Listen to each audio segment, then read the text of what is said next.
Don't quite like how my hat's looking like. Good morning. This is Scott Stimson from International Computer Solutions, and this is the Computer Club. Just the three of us, Chester and Fred, we're all virtual this morning. None of us are in San Carlos. It's the San Carlos Computer Club in namesake only.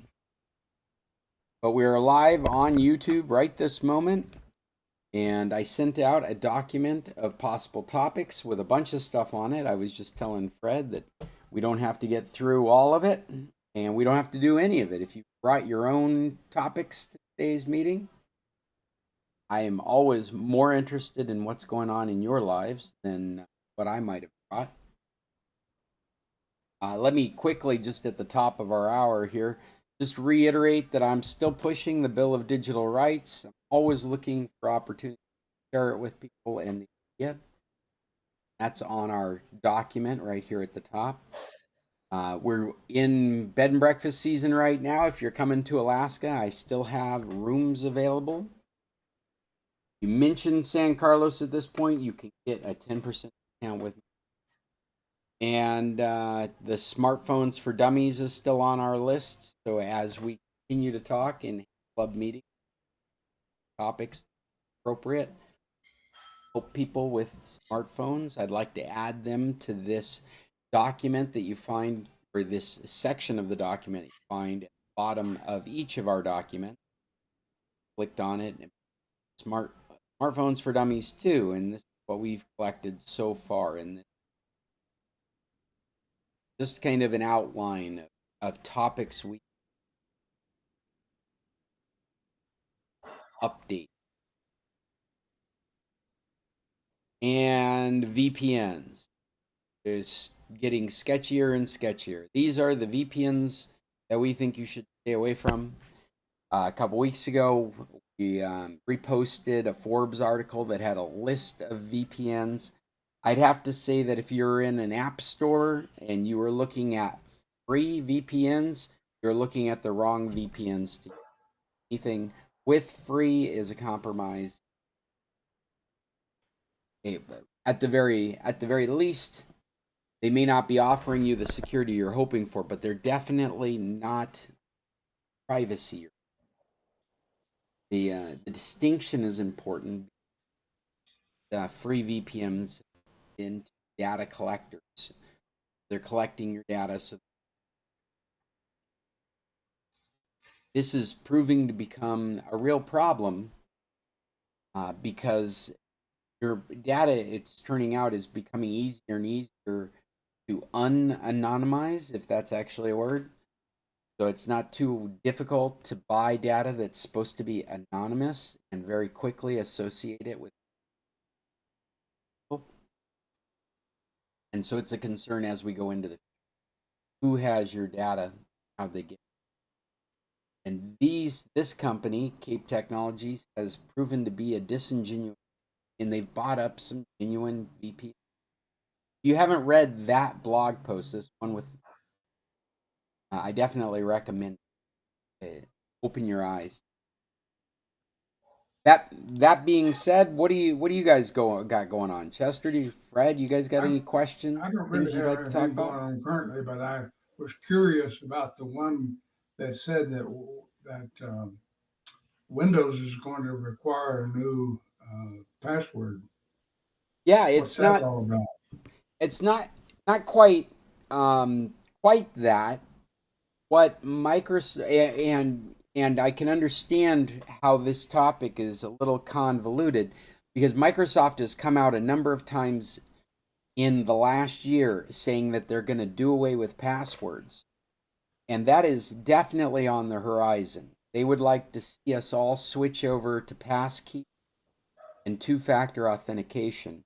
And their goal is that you would never have a password you were trying to remember. In the pursuit of that goal, this article you're mentioning, this one, Microsoft will erase your password, which is definitely a link bait title to get you to click on it, is really referring to the Microsoft Authenticator app. I'm not sure if you're using it already, but a lot of people use the Microsoft Authenticator for their two-factor authentication. If you're connected to any services, specifically Microsoft services, there's plenty of other services out there that use an authenticator for their two-factor. And if you've done this before, this is kind of like a dongle on your phone where you go to sign in somewhere and it asks you for a code that is actually being displayed in that authenticator app. That code is being updated or generated regularly so that whatever code it was previously is no longer an important code. It's always expiring. So knowing a code isn't important. Knowing the code at that moment is. And Where do so, you go to get it? well, this is how this would work: is you would have Microsoft Authenticator associated with a service, say like LinkedIn. And then when you go to sign in to LinkedIn, it would ask for the code from Authenticator. Many of these services send a notification to your Authenticator app. Your Authenticator app sends a notification to you saying you're trying to sign in to LinkedIn and you need to get into the Authenticator app, which requires local authentication. Requires a fingerprint, a face, or your phone's password.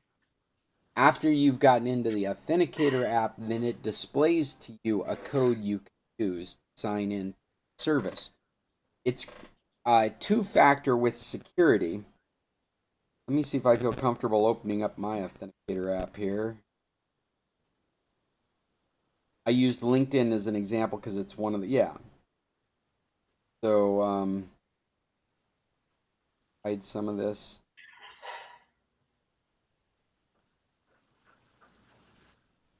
Well, I guess I'm just revealing my email. Well, let's say that I wanted to You know what?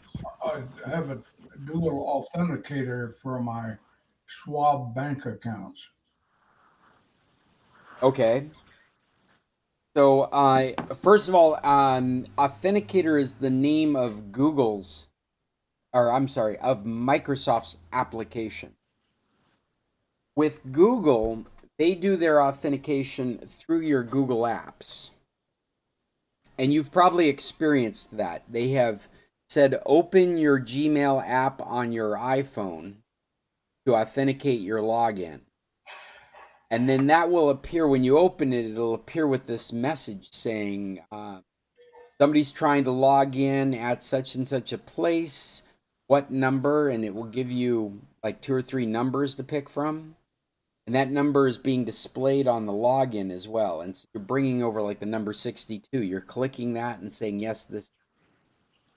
Okay, I don't like using my phone and my computer in sync. Um, I just use my phone as a simple phone, Well, and I don't like to receive or give messages. right, right. And this actually is not text messages as you've been familiar with in the past. This is really a security system, kind of like a dongle. I'm sure you've used a dongle before, Chester, where they gave you a little like code generator for your bank or your investment account. Do you know what I'm Mm, talking about? no, They look similar to like a garage door opener, well, like a car door opener for your car, but they've got a little LED display on it, and it's no, I've never constantly had that. churning up a number. I've never had that. You never used anything like that. Well, this is really the future we're moving into. the The idea is that you know something and you are something, and it's harder to fake that. And so in this case, the way the authenticator fits into the equation is that you sign into a website with your password. The website says, "Okay, we sent a code to your authenticator." You open up your authenticator, you read the number, and you type it into the site. Now you are authenticated. The Macintoshes do this. They have it built right into it. Whereas if you try to sign into a service on a Macintosh computer, it will send a code over to your iPhone. It's and you can't get into the service unless you have that code. It is crippling if you don't have the other device, but it's all done in the name of good security. And so this is kind of it's we are reaching a moment in our tech history where your phone is really kind of like your set of keys that you carry in your pocket. And if you bear with me, the analogy of getting into your house, you can't do it unless you have your set of keys. You got to be able to unlock the lock. If you don't have the keys to unlock the lock, you can't get in the house. And you, I mean, it's not a perfect analogy. You could break a window, but that's kind of where we are with this stuff. Is that you're not able to get into the service unless you have the keys to get into the service, and that's how your phone or whatever device you bring along with you will end up playing that role. I mentioned Apple stuff, and the Apple Watch can be used in the same manner. So if you don't have the phone, or you don't have an iPad, or you don't have your whatever the device is, you could also be using your watch as that set of keys. But it is a change. It's a paradigm change in the way that we're approaching this stuff. Hi, Judy. We were just talking about Microsoft's plan to remove passwords from their authenticator, and we were just doing a little background on what the authenticator is. And I was just about to go into how the authenticator, how this is affecting your authenticator, because Chester, what I was describing about getting the code in Authenticator, that is totally going to stay. That is the point of the Authenticator app. To send you a code that is only valid for that moment, for that few moments, seconds that you're trying to sign into that service, and the moment you use it, that code is no longer valid for anything. That's the whole concept of the Authenticator. Well, But it sounds interesting, to get interesting people to into me. Authenticator, It if you sounds let interesting. thank I'm you. sorry. Did you have another time? I don't mean to talk on top of you, Chester. Did you have another question? No, I just had some comment. It's a particular interest to me because if you remember, I had an $184,000 check to hit my bank account Oh, right. and created all kinds of problems. And so a second authentication is of interest to me, but Was I it? don't like having it go through my cell phone. Yeah. And again, who knows? These dongles have been around for a long time. A lot of people rely on those, and they're just like the size of a car opener for a remote start or remote door opener. But if I had one, I would like that. Yeah. Yeah. In fact, I the name escapes me at the moment. Maybe Fred knows the name of it. There's a really famous one that's been around forever. They keep updating. I cannot remember the name of it at the moment, but I'll get it to you at some point because that's totally their paradigm. Their paradigm is you have this device that does these things for you. That this thing with Microsoft Authenticator is the idea is when would you never be without your phone? So the phone is a logical choice to be that device. The the reason that this works for security, however, is there's a portion of authentication that is pushed off to the phone. Yeah, Fred. Well, when I'm on the cruise, I end up with one line. I can either have my iPad or computer or my iPhone on the internet, and they send it to my phone, and I'm on my iPad. I'm SOL. Well, the interesting thing about being in the Apple ecosystem, and unfortunately, this is not the case in Windows or Android, but this is a solution to that for you, Fred. is that you could connect your phone and probably roll across your phone with your laptop. You could connect a USB plug. I believe this still works. You could plug a USB to your phone and use that as your laptop's internet. Okay. I I see. believe that still works. Okay. But I I'll think have the to. I think the only way it can work is by connecting it through USB, and then on your Macintosh you choose to use your phone as your internet connection. Your phone is connected through the Wi-Fi. Right. I'll I'll give it a try. Yeah, I'd be really curious to see if that's still a thing that works. But I haven't heard anybody talk about it not working. Okay. When you get to AI, I have an input for you. Okay. Well, and I want to just finish with the point of this article is that the authenticator, Microsoft Authenticator, this concept of an app in your phone as secondary authentication has been so difficult for people to wrap their heads around. Microsoft has bundled a password manager into it until now. And the password manager we've talked about a lot in the past, things like RoboForm or what was the one that went LastPass, Bitwarden. These are all programs dedicated to keeping a list of your passwords encrypted with security. So Microsoft included a version of that with Authenticator, kind of a one-stop shop. So to get you in the habit of using Authenticator, they created an app that is your list, your black book of passwords. And so if you needed to sign into something, you go to Authenticator and look up your password, you type it in, and then if Authenticator was associated with that service, you'd immediately get notification on your phone going, this is the code. You'd type the code in. What Microsoft is announcing in this article is that August 1st, they're taking away the password manager. They're weaning you off of password.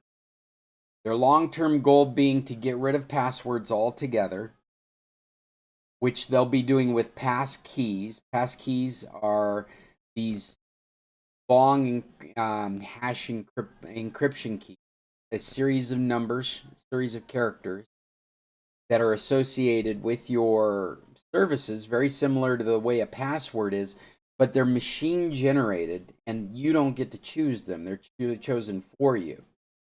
And then they're associated with your service that can be authenticated through your personal local device.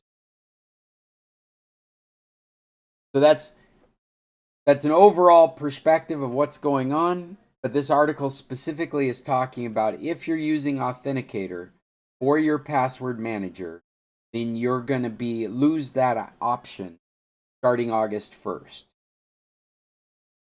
And if you're having trouble with what a password manager is, just think about how Chrome hangs on to your passwords if you want them saved. That's a password manager.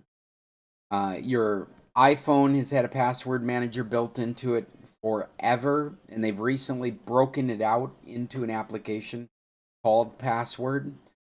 I know they've done it to compete in this space. So you're not looking at LastPass, you're not looking at Bitwarden, you're not looking at Authenticator because you've had an iPhone this for 10 years and you can use this as your password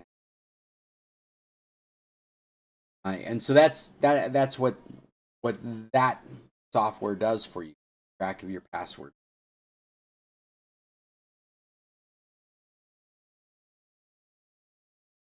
What else we got going on? Judy, do you bring any topics to today's conversation before I pick something from my list here? I do not. Okay, well, that's fine. Yeah, I don't know if you got a chance to look over my list, but one of the things that I thought was really, we've got to really pay attention to is this announcement from Delta. They're going to be using AI to determine how much they should charge you for a ticket.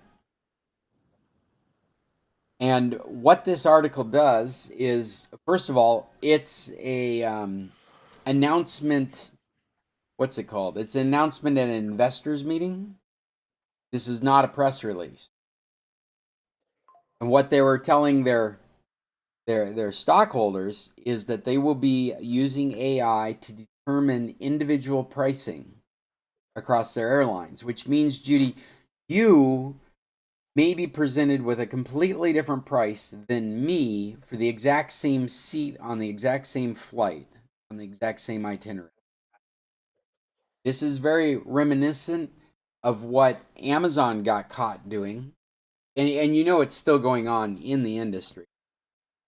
Amazon, a number of years ago, got caught um, placing items of more expense higher in their search list if you were searching off of an Apple device. The assumption being if you had Apple technology, you had more money to burn. So I'm just letting that sink. And and ho- and how can they how is that going to be allowed? Well, we've I mean, already in this article, they've got a quote from a senator saying this will not be allowed if I have anything to say about it. Of course, it's a Democratic right. senator. He doesn't have a lot of weight in this administration. But yeah, essentially, they're going to provoke some kind of regulation. Sure, but this, But won't this, like with the hotel one, I can't think of the name of it, but they say check with us because we can offer you a lower price than blah blah blah blah blah. Is that what they're doing? well, this is more insidious. This is using AI to analyze who you are, using whatever data they've been able to collect to determine the maximum price you'd be willing to pay. In fact, I've got But the article sitting right on this line.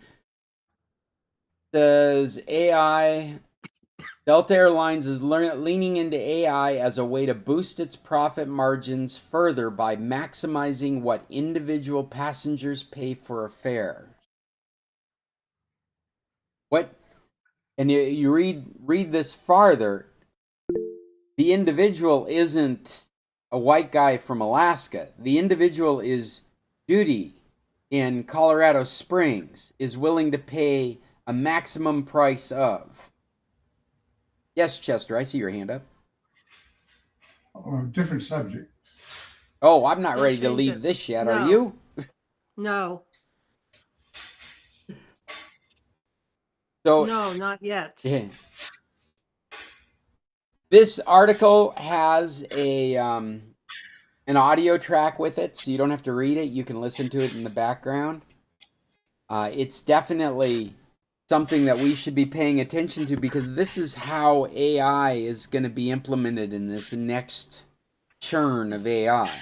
So you actually feel like because I'm searching on a MacBook or whatever, that they think that I have more money Well, than somebody searching on somebody else. how's this for an eye opener? That's been going on for the last 10 years. That part has. This part where they're going to use AI in all the ways it can to keep track of to figure out who you are and whatever hooks they've put into you to collect the data to form an opinion of who you are and its individual opinions. And this is my vocabulary, but this is you as Judy. They have figured out what your potential maximum, what your ceiling is for buying a plane ticket when you're looking at plane. And this isn't well, I'm sure they've got something they've implemented already. They say 3% of their tickets right now are using this system right now. Ticket pricing will be based on this kind of system. And again, in this article, what they're reporting is they told their shareholders that this isn't a press release. This is what they told investors. That they will be using AI to maximize their profits by determining what individuals are willing to pay as a maximum price.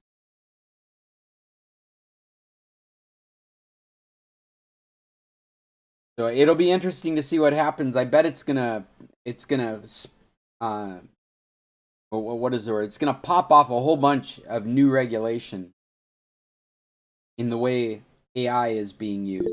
Or we could add it to the Bill of Digital Rights. Yeah, Fred. There was a interesting thing on MSNBC. I'm not advocating everything, but um, Rachel Meadows last night did probably about a 10-minute thing on AI and uh, how it's putting different things out that are untrue and uh, so on and so forth, and gave examples of stuff, including the bots are now putting stuff out uh, to reinforce a an idea or a subject, you know, and she gives examples of the same bot putting out idea A, and then in a later date, same bot doing idea B, and A and B are exactly the opposite ideas. They're just pushing out uh, ideas Like, or if I could you know summarize, it sounds like what you're saying is that she was able to create arguments for both sides of an issue that is like one is left, one is right, or one is right, one is wrong, but AI was able to generate these false arguments for it. Is that what you're yeah, saying? and it's the same bot address that's doing both sides. Yeah. You know, if for instance it's fred.aol.com, and in this input, um, Trump is the best thing since warm butter, and in the next input, uh, warm butter is horrible, Trump is horrible. That kind of a thing, and she has examples of exactly that with the same bot doing both sides. It was very interesting. I thought it was maybe 10 minutes long. Uh, and she shows examples of, you know, the bot is putting out that I have a baby.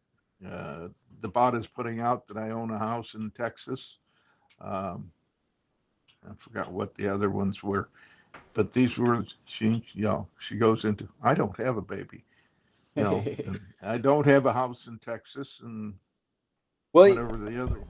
it makes sense when you think about how these language models do things. I mean, we've said all along they're glamorified spell checkers or glamorified grammar checkers.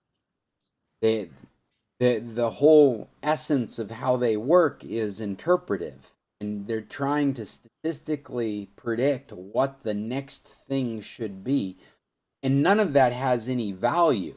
It's all prediction, text prediction that these write-ups are based on. Yeah, Chester. On that similar vein, 2 days ago, Wall Street Journal had an article concerning AI and an individual that went to the AI, and he was in a very bad way, mentally, and AI picked up on that and tried to tell him what he wanted to hear, which was very negative and caused him to have major problems emotionally. Uh, so the concern was that AI tells you what you want to hear. If you want to hear good things, it'll tell you good things. If you want to hear bad things, it'll tell you bad things. Wow, And you guys are triggering all these other interviews that I've listened to throughout the last year.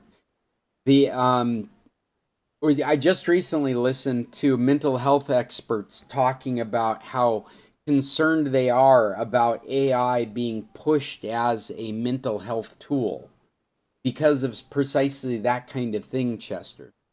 And I listened to these experts They at the end of an hour they had narrowed it down to they could see AI being helpful in the roles of things like reconciling your life, that that brain dump that people do when they're with a therapist. That just it's a safe space to get all this stuff out and to have But somebody on. Scott, What's that? it is not a safe space.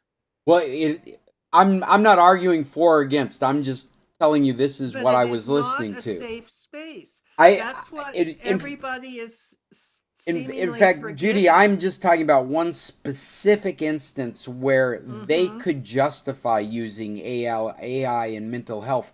Everything else they were completely against. Everything else they saw as being a I would dangerous way of think using. in mental health uses it would be extremely dangerous because of what, like Chester said, it can tell you what it thinks you want to hear. Well, then we're all on the same page because that's exactly what Yes, I'm we getting at. are. Yeah. And the only area that they could find any kind of possible value was, like I was saying, this recounting, that back and forth that you do with a therapist where they're really not offering anything up, but they're encouraging you to dump your brain, was the only place where they saw value in it. But they're scared because they're looking at the health industry and everybody's embracing this kind of technology, and they think it's going to be it's going to be very dangerous, just like you said. The other thing that that we were just talking about, other listened to recently about AI. We were talking about Rachel. Oh, there is a paper out there. We talked about it a few months ago from I think it's an MIT paper, but it's a university of that caliber that does research into these kinds of things. And the paper was really based on AI being a bullshitter, and they used that kind of language. In fact, I should try and bring up some articles about it to link to, because that's really what it feels like we've done is we've created technological bullshitters. Like you were saying, they want to tell you what you want to hear. They make stuff up very quickly. They're like a great bullshit artist. They're not very good with value, things that actually contribute, but they're really good at distraction.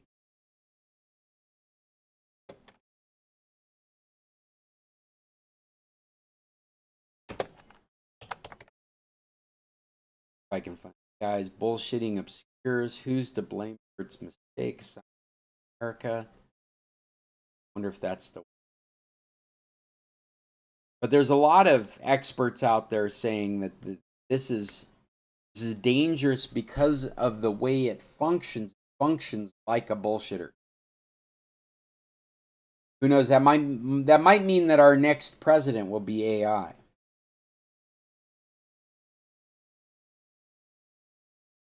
think this is what I'm talking about. Or maybe our current one already is. Or our current one's a model for AIs. Exactly. Come on now. Well, in the AI section of all this, yeah, as far as Delta's concerned, I think that's really disingenuous. And one of the travel tech reporters commenting on this article says that you may be able to get away with this, to stay out of this pricing AI thing for a little bit by using VPNs, by using browsers that you don't typically use, by deleting cookies and history. So none of that stuff. But what he's describing are what they're currently using. I mean, that stuff is already being used to determine pricing for you. Many times you can go to a web page in a nondescript browser and get different results than if you were to go to the app on your phone that you're signed into. There's also these third parties that determine ticket pricing for you. So you go through Travelocity or cheap tickets online, and you get given a different pricing scheme than if you were to go to the airlines directly. That stuff is already happening. What he proposes will end up happening if this AI thing proves to be the pricing model in the future, is you may find that you can't buy a ticket without first signing in to your Delta account and then going and pursuing bookings, which means they will have an ongoing rolling history of your behaviors, the devices you use, and the kind of prices that you've tolerated in the past. Again, this was an announcement at an investment meeting to stockholders. This is not a And press release. hopefully this gets out to the public and people stop booking Delta. Yeah, you know what's most disappointing? We've had some great Delta experiences recently with Me our too. travels. We're a family that grew up doing Alaska Airlines all the time, and I've been really disappointed with their customer service and options features since they moved. I hate to associate it with moving their headquarters, but it has happened since they've moved out of Alaska. They They're in Seattle. Yeah, they moved to Washington, which I mean it is a sister to Anchorage as far as the airlines is concerned. But then they outsourced their customer support. And I've told you guys in the past, I don't have a problem with accents. I have a problem with waiting in line. I've waited 45 minutes to talk to somebody to help me on Alaska Airlines, and before they outsourced their customer support, that was never an issue. So we were looking forward to becoming more Delta users as we move into the future, but I won't if this is the direction they're going. And I'd encourage the senators to pick this up as an issue as far as flight regulation goes. It just seems unfair. Or maybe it's even more fair. If you've got lots of money, maybe it's like taxes. You should be paying more. Yeah, Chester. Well, we're talking about prices, and so I had a subject on prices, and it was I read the Wall Street Journal a lot because I'm more or less homebound. But yesterday they had an article comparing a study of pricing from Amazon versus Walmart. And Amazon on, I think, literally thousands of important items have raised prices up to 37%, whereas Walmart has decreased prices. And it was made an interesting article of what Amazon is doing versus what Walmart is doing. Well, that's interesting. Yeah, I thought it was very interesting. And Do you think it has anything to do with I have tariffs? dropped, Do you think they're sorry. like future predicting tariffs? No, they didn't predict. They were just based on a study, apparently a 1 day study of various commodity items that you normally would be required, you would normally buy from either one or the other. I I think I mentioned to you guys in a previous meetings, especially while we were in Mexico, that I shop Amazon on both sides of the border, and this year I've seen just rock bottom prices on tech in Mexico.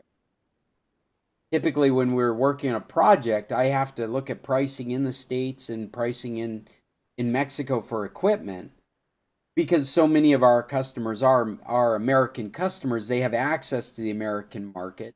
So it would make sense if the price discrepancy was so large to bring something down from the States instead of trying to get it in Mexico.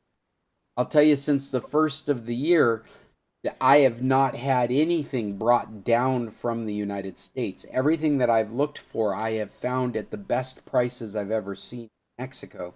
And if they were more expensive, which typically nowadays they aren't, but if they were more expensive, it was negligible. We were looking at like a $10 difference or $5 difference, nothing that would warrant me wanting to get it from the US, going through that hassle. I had recently had an item that I was interested in buying, and I compared prices with Amazon and the price on eBay. And I wound up buying on eBay for a very reasonable price compared to Amazon. And I thought that was instructive. I was looking for a solid state external hard drive of 4 terabytes, and I found a much better price on eBay for a new one than I could on Amazon and have to pay freight. In that sense, in Mexico, I like the eBay equivalent is Mercados Libre. It's actually owned by eBay. And I've had that same experience in Mexico looking for a specifically external SD drive. And any given time I search, I may find a better price and deal on one versus the other. And so I'll buy from either one of them. To add to that, I have never bought from Alibaba or Wish, but I know a lot of Mexicans that have been doing Wish and Shein and Alibaba for their purchases. And if you are comfortable buying from those sites, those are rock bottom prices stuff. But for Alibaba, do you have to wait for it to be shipped from China? You do. And that's the disadvantage of buying that. Yeah, absolutely. Well, and it'll be interesting to see how that's affected as far as tariffs go as we move into the future. I don't know this for certain. I haven't read this, but personally, I think what we're experiencing in Mexico, and I wouldn't be surprised if it's happening in Canada as well, is I think China has a bunch of product over in this hemisphere, and they're just dumping it into these markets that don't have tariffs on them. I think that they have to keep their production levels up, and so they have to do something with the stuff they've already built. But I think the U.S. is getting accustomed to that and is aware of what's going on.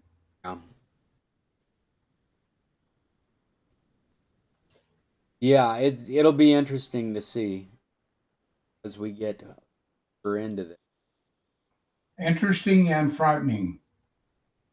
Yeah. Yeah, on a personal note, I feel like tourism's down in Alaska.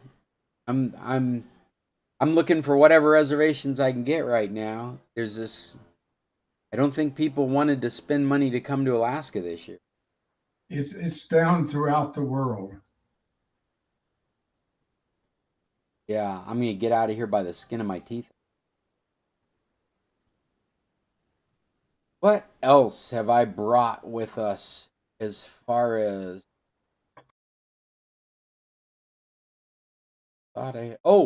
staying on the AI theme that we've been talking about.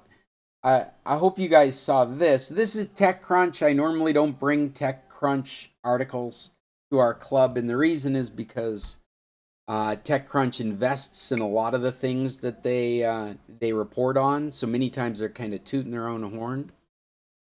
But this is a very straightforward article about DuckDuckGo creating a tab in their image searches, so you can, or an option in their image search tab that would allow you to filter out AI images. Here's a picture on my screen right now of what this looks like. If you can see here, you do an image search on DuckDuckGo, clicking on the image tab, and across the bottom here, the option. One of the options now is AI images, show or hide. So this is interesting. This is the fact that they would roll this out. You know, DuckDuckGo is that company that's so privacy oriented. But this also is turning into a filter for misinformation. The filter for it to work relies on manually reported AI images. So they've got a block list out there, open source block list, where people have flagged images as not being legitimate. And that list is distributed to your in this case it's not particularly your web browser, but it's maybe it is your particular web browser, but it's your DuckDuckGo search. So I just went on my well, I don't use DuckDuckGo. I use DuckDuckGo as my search engine, So is it available? I didn't right? even look at it through just the Well, search I engine. was just trying to find it and I don't see it. Because I have it on Safari and I also have it on I wonder um if you have to use the browser. maybe because when I type in image search, let me see if maybe more. No. AI assist. I don't want AI. Oh no, here So it maybe is. I Here it is. where? So I did a DuckDuckGo search in Chrome. Okay. And this is the classic search. If you guys aren't aware of this, last year, Google took a lot of shit for having baby peacock, AI generated baby peacock images at Mm-hmm. more abundance than actual baby peacocks. Like out of, Okay, so so I I did a typed baby in peacock image image search. search. If you can see I Yes. don't know if you can see my screen. I can't. It's too small for me.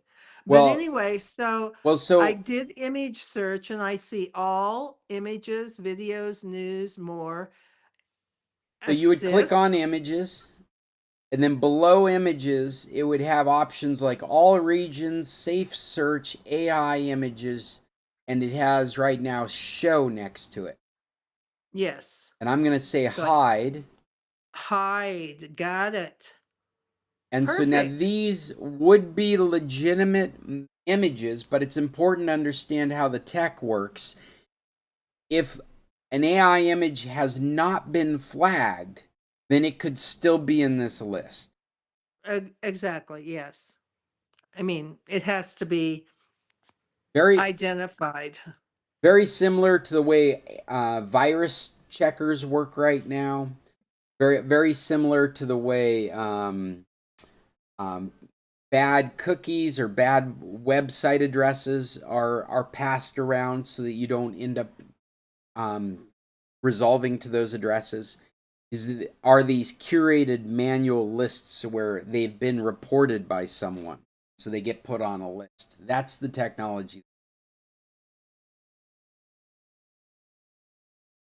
But it's a great example of where we should be going with this stuff.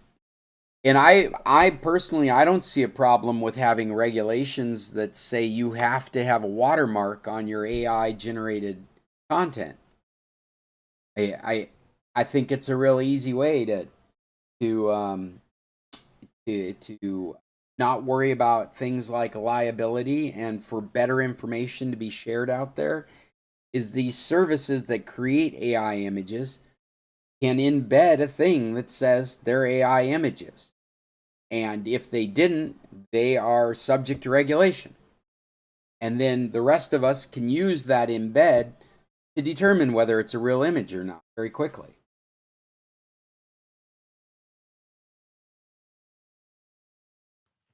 Let's just ban all AI images.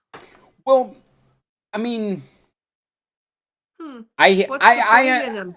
it seems like you get into this nuance of tools. Like I think we could make arguments for AI being able to generate images.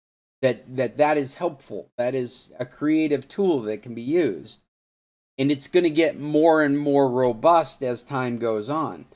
But we've got this bad habit of allowing an insane amount of freedom with new technologies under the argument that it will expand and develop more rapidly and there'll be more competition. And to some extent, that is very true.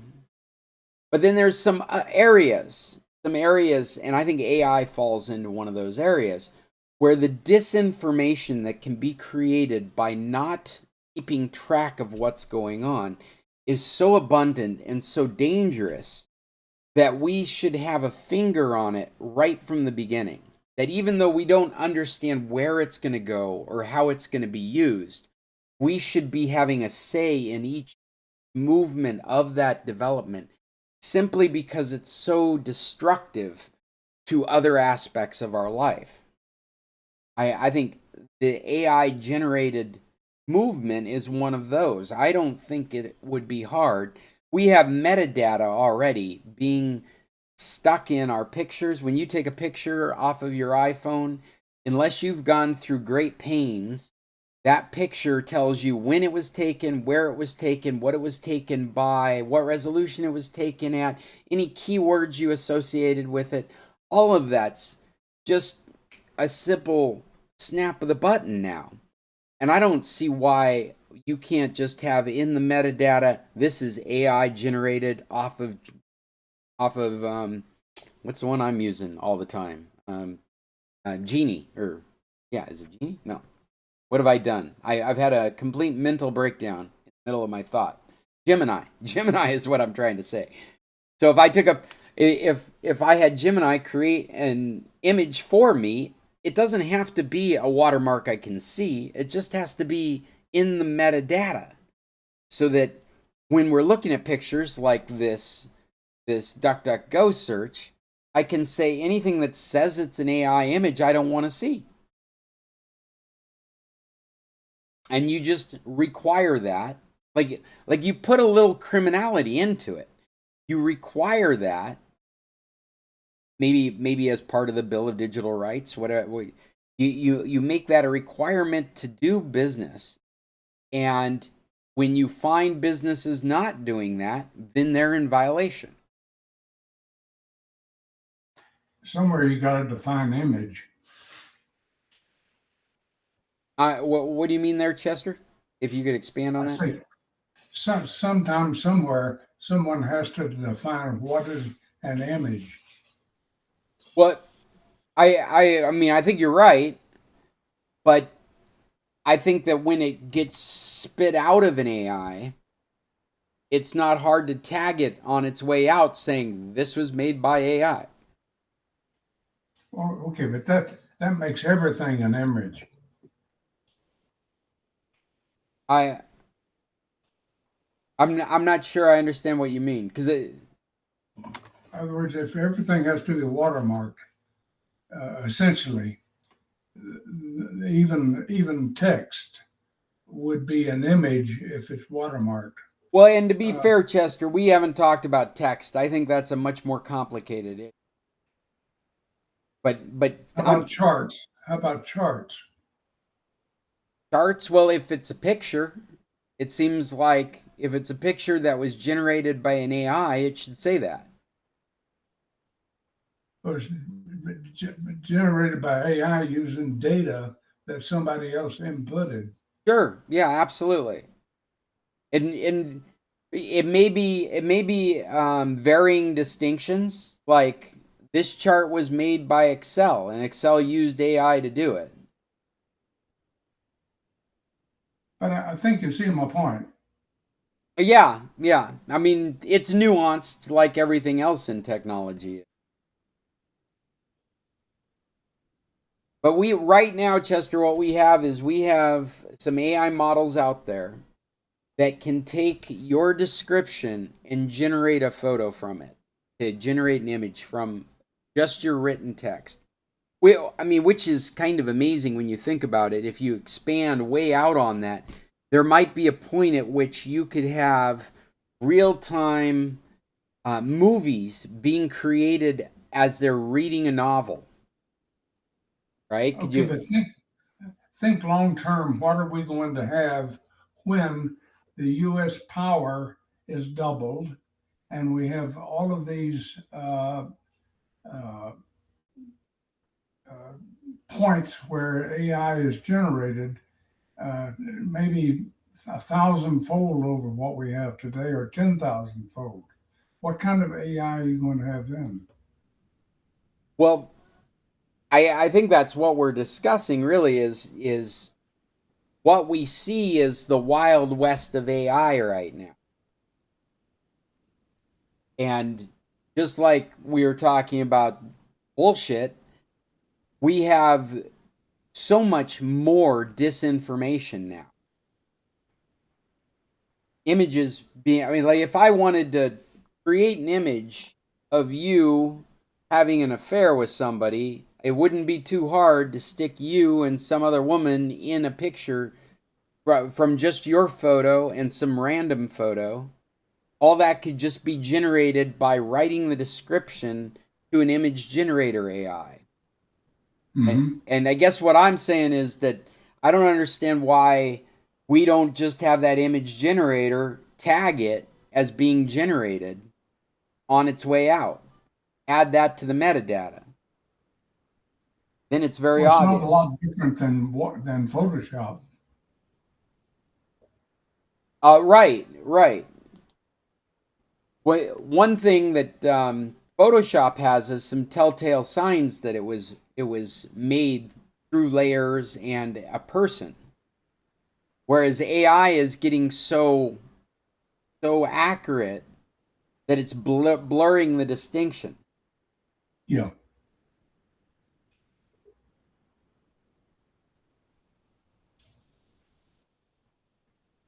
As long as there's this kind of stuff going on, we're going to see organizations like DuckDuckGo creating these kinds of things, these kinds of filters. And one of the comments that I read about this article was, "What about text?" I think you were kind of hinting at that as well, Chester.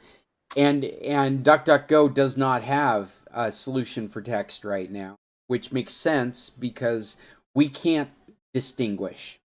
Every moment the AIs that generate text get better at generating text, and so it gets harder to distinguish whether it was generated by an AI or if it was actually written by someone. And so it would be nice if there was a similar kind of approach to anything that could be produced, but it's kind of like plagiarism on steroids. Very difficult to determine whether it's an original work or not.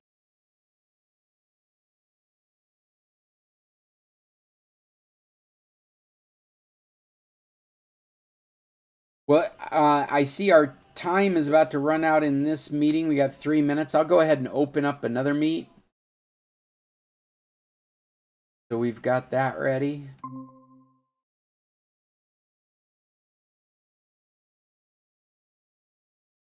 And when you guys are ready to move over to that, it's available. See you I'm next done for the week. day. Bye, You're me done for the too. day, so just me and Fred. You done, Fred? Well, Fred, if you're good calling it a day here at our hour point, I'll keep some of these topics for next week's meeting, and we can just end early. Well, I hate to do it, but might be the best way to go. Do you have any last minute thoughts before this meeting closes? Mm, no, not really. We got into a lot of stuff. Um, I was real surprised with that Rachel Maddow thing. Yeah, So I've put a note in our document about it. I'm gonna go look for it as soon as we're done here. Curious.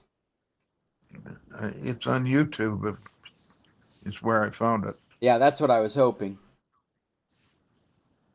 Well, Fred, looks like we have only a couple of seconds, so I'm gonna say goodbye, tack on, and I'll see you next week. See you next week. Have a good one. You too. Bye bye. Bye bye.